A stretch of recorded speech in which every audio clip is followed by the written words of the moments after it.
Saudara-saudara, tuan-tuan dan puan yang amat dihormati. Selepas kita mendengar kenyataan dari Perdana Menteri Malaysia Datuk Seri Anwar Ibrahim keluar dari mulut Perdana Menteri sendiri berkaitan dengan keterbukaan kepimpinan Kerajaan Perpaduan yang dipimpin oleh Anwar Ibrahim, keterbukaan untuk menerima PAS. Yang penting, syarat yang ditetapkan dapat diikut oleh kepimpinan PAS, ataupun kita boleh cakap dapat diikut oleh Presiden PAS Tan Sri Abdul Hadi Awang. Nah, kita mendengar tawaran ini hanya ditujukan kepada kepimpinan PAS, bukan kepada Bersatu. Adakah di sini kita boleh melihat ini adalah satu sindiran kepada Bersatu juga? Andai kata PAS membawa satu blok parti menyokong Kerajaan Perpaduan. Sebab dilihat hari ini, Kerajaan Perpaduan yang semakin utuh, semakin teguh. Setelah GPS, setelah beberapa parti yang lain sudah menyatakan sokongan terhadap Kerajaan Perpaduan, sehinggalah pada PRU ke-16, yaitu pada tahun 2027. Tidakkah mustahil untuk PAS tiba-tiba menikam belakang Muhyiddin, menikam belakang Bersatu, dengan menyertai Kerajaan Perpaduan? Nah, itu menjadi persoalan. Saya tidak menghasut, tapi saya rasa itu menjadi persoalan oleh ramai orang. Begitu juga kita mendengar sebelum ini, bahwa MP dari Bersatu, ataupun Perikatan Nasional, yang menyokong Kerajaan Perpaduan tanpa meninggalkan parti. Ini yang menjadikan sokongan 2/3 ahli parlimen dapat dicapai semula oleh Datuk Seri Anwar Ibrahim selepas Syed Saddiq menarik diri. Nah, saudara-saudara, dalam satu ulasan dari Harapan Daily, Khalid jangka PN pecah jika PAS bersama Kerajaan Perpaduan. Pengarah Komunikasi Amanah Khalid Abdul Samad menjangkakan PN akan pecah sekiranya PAS menganggotai Kerajaan Perpaduan pimpinan Datuk Seri Anwar Ibrahim.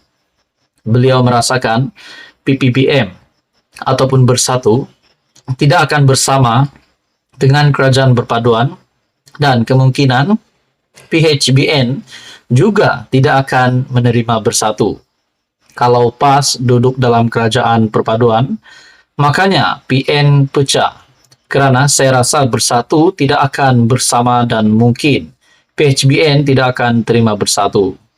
Tawaran yang Anwar lemparkan itu kepada PAS saja dan bukannya kepada Bersatu. Mungkin tawaran yang macam perli jugalah, mungkin bukan sesuatu yang serius. Kita pun tidak tahu suasana tawaran itu macam mana dan apa maksud Anwar. Mungkin PAS sudah nampak kita ini dah stabil, tak akan jatuh, tak akan tukar kerajaan. Mungkin kamu nak sertai, itu saya tak tahulah, katanya. Nah, menurut kenyataan daripada pengarah komunikasi amanah, yaitu Khalid Abdul Samad, bagi saya ada betulnya juga. Mungkin setelah dilihat Kerajaan Perpaduan yang semakin teguh, yang memang tidak akan ditumbangkan lagi sehingga PRU 16. Mungkinkah terdapat satu langkah baru? Tidak mustahil juga PAS tiba-tiba membuat gerakan baru ataupun langkah baru untuk menyertai Kerajaan Perpaduan, diam-diam menyertai Kerajaan Perpaduan, ataupun secara rasmi meninggalkan PN dan menyertai Kerajaan Perpaduan. Nah, tinggallah Muhyiddin Yassin yang akan memimpin Perikatan Nasional tanpa PAS. Mampukah Muhyiddin Yassin memimpin PN tanpa kekuatan yang hebat daripada PAS? Nah, itu menjadi persoalannya sekiranya PAS benar-benar menyertai Kerajaan Perpaduan. Sesuai dengan artikel ini dari Harapan Daily yang berkata, Khalid jangka PN pecah jika PAS bersama Kerajaan Perpaduan. Apa komen Anda? Teruskan bersama di dalam channel ini untuk info yang seterusnya. Halo semua, salam sejahtera Malaysia. Selamat datang ke channel Fels Lifestyle. Hari ini terdapat satu lagi isu menarik yang menyebut dua nama pemimpin terkenal yang saya boleh katakan seorang adalah bekas Perdana Menteri dan seorang lagi adalah Presiden bagi sebuah parti antara parti yang terkuat di Malaysia.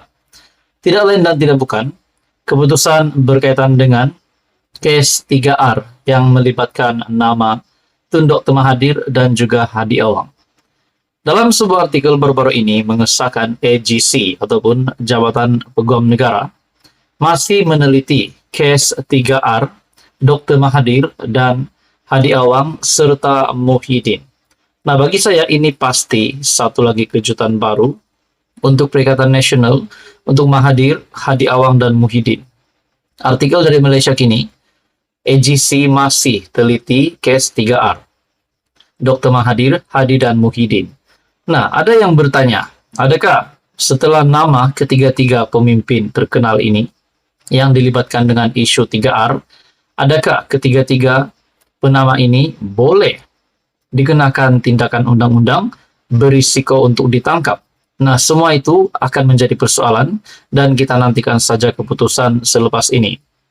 Lebih sebulan sudah berlalu sejak polis menyerahkan kertas siasatan kepada Jabatan Pegawai Negara AGC mengenai kes Dr. Mahathir Mohamad, pengurus CPN Muhyiddin Yassin, dan Presiden PAS Abdul Hadi Awang. Bagaimanapun, sejak itu, tiada sebarang kemas kini berhubung dakwaan bahwa ketiga-tiga mereka telah menyentuh perkara berkaitan kaum, agama, dan raja-raja, ataupun kita lebih tahu 3R. Semua kertas siasatan telah diserahkan kepada AGC, kata Ketua Polis Negara Razarudin Hussain kepada Malaysia Kini melalui pesanan teks ketika ditanya mengenai perkara itu. Ini bagi memastikan sama ada timbalan pendakwa rakyat telah mengarahkan polis mengumpul maklumat atau bukti tambahan. Apabila Malaysia Kini menghubungi AGC untuk mendapatkan ulasan, sumber berkata perkara itu masih sedang diteliti. Sebelum ini dilaporkan Mahathir disiasat berhubung dakwaan kenyataannya terhadap institusi diraja. Dalam pada itu, Hadi Awang disiasat mengikut Akta Hasutan dan Seksyen 233 Akta Komunikasi dan Multimedia berhubung ucapannya di Johor pada 26 Ogos lalu. Manakala Presiden PAS ketika berucap telah mempersoalkan lembaga pengampunan, mendakwa cara pemberian pengampunan tidak berdasarkan ajaran Islam. Bulan lalu, Hadi yang berumur 75 tahun berkata, jika disabitkan bersalah, dia bersedia menjalani hukuman penjara dan bukannya membayar denda. Dalam perkembangan berkaitan, polis telah membuka 2 siasatan terhadap Muhyiddin berhubung kenyataannya semasa pilihan raya kecil Simpang Jeram dan Pulai di Johor baru-baru ini. Ini selepas bekas Perdana Menteri memberitahu pengundi fatwa haram untuk memilih calon PH. Kes disiasat oleh pasukan petugas khas polis mengenai 3R mengikut Seksyen 505 dalam kurungan B, Kanun Keseksaan, dan Seksyen 233 Akta Komunikasi dan Multimedia. Muhyiddin kemudian mendakwa ia hanya kiasan dan kenyataannya diambil di luar konteks. Pada Julai lalu, polis turut membuka kertas siasatan terhadap pengurus CDAP Lim Guan Eng kerana kenyataan yang didakwa menyentuh 3R. Dia kemudian mendakwa bahawa pihak tertentu telah memutar belit ucapannya itu. Tiada perkembangan mengenai siasatan kes ini juga. Setakat ini, Menteri Besar Kedah Muhammad Sanusi menjadi satu-satunya tokoh berprofil tinggi yang dihadapkan ke mahkamah dalam tempoh seminggu selepas membuat ucapan yang menyentuh 3R. Dia menyampaikan ucapan itu pada 11 Julai dan didakwa mengikut Akta Hasutan pada 18 Julai. Nah, saudara-saudara, bagi saya ini satu kejutan baru. Dan apa yang saya sedari, terdapat 3 bos besar Perikatan Nasional di sini yang disebutkan di dalam artikel ini berkaitan dengan isu 3R. Pertama, Muhyiddin Yassin, kedua Hadi Awang, dan yang ketiga adalah Sanusi. Nah, bagaimana pula dengan Tun Mahathir?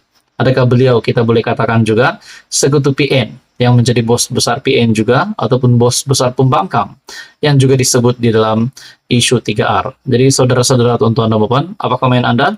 Teruskan bersama di dalam channel ini untuk info yang seterusnya. Mohon bantu channel ini dengan menekan butang like, share, dan juga subscribe.